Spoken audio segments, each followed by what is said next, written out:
Notice how Thomas uses colors and detail to help the reader visualize the picture. The narrator's father lies black and hushed, white hospital sheets, the wet concrete floor, red and yellow lights flashing, gloved hands twittering knobs. As a result of this visual imagery, the reader is able to see through Thomas's eyes the story he narrates. Notice also how this visual imagery is tied to emotions. Words such as hushed, collapsed, quiet, and twittering add emotional depth to the picture that is presented. Together, they present an emotionally charged visual.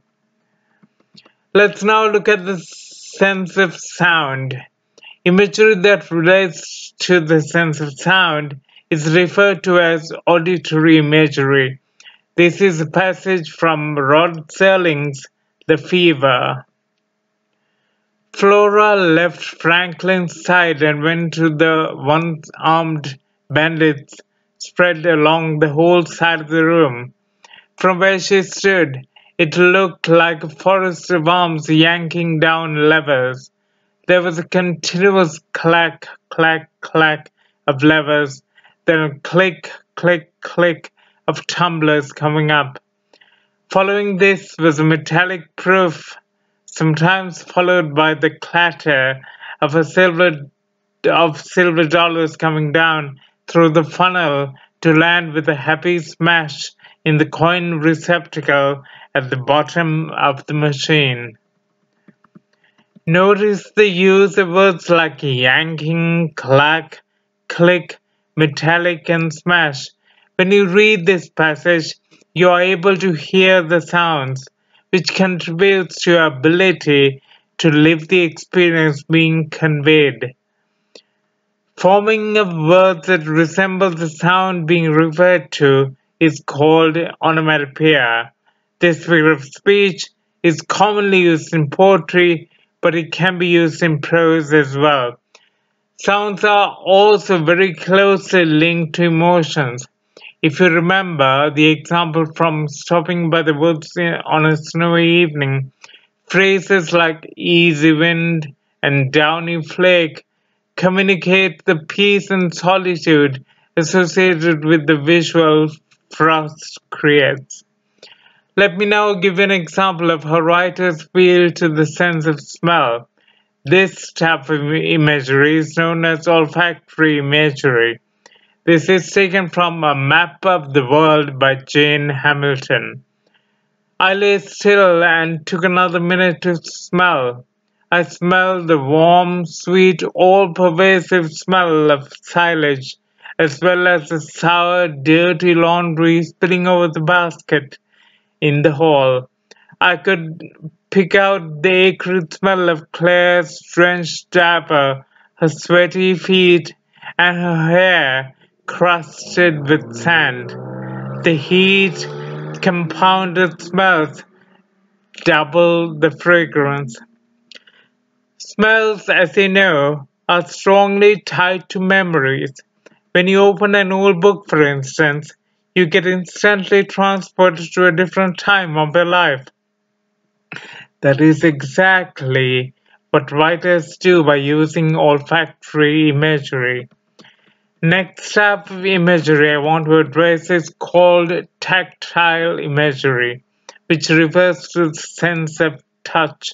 A brilliant example of tactile imagery can be found in Ray Bradbury's Fahrenheit 451. Let me quote. He imagined thousands and thousands of faces peering into yards, into alleys, and into the sky, faces hid by curtains, pale, night-frightened faces like grey animals peering from electric caves, faces with grey, colorless eyes, grey tongues, and grey thoughts looking out through the numb flesh of the face. Electric caves, grey tongues, and numb flesh appeal to the reader's sense of touch. They inject the writing with the desired emotions the writer attempts to generate in the reader. The last type of imagery I want to address is called gustatory imagery, which refers to the sense of taste.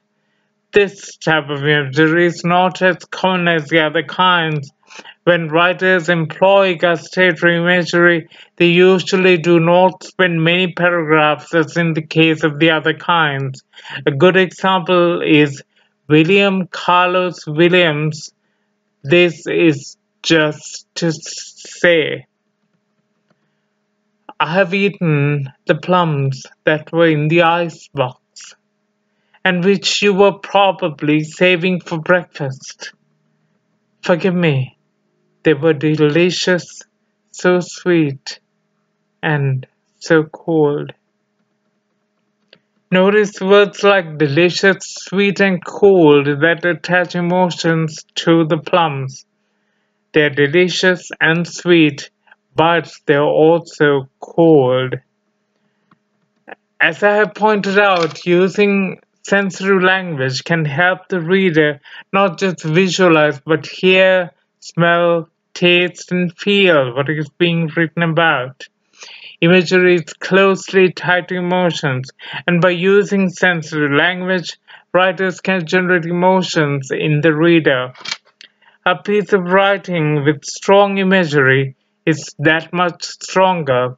In comparison, words that do not appeal to the senses are bland and colorless, for the lack of a better word. What I wish for you and what I expect from you are words rich in imagery and consequently richer, more memorable, and altogether more pleasing. Let me also remind you that from now on, all your assignments will have a sizable component allocated to sensory language or imagery. In fact, 15% of all assignments will now carry the weight of imagery in your grade. Also, when you apply this imagery that I talked about, how would your writing change? How would the way you look at the world change? And I would like to open up. If you have any questions at all, let me know, and I will be able to address them as we move along the semester. Thank you.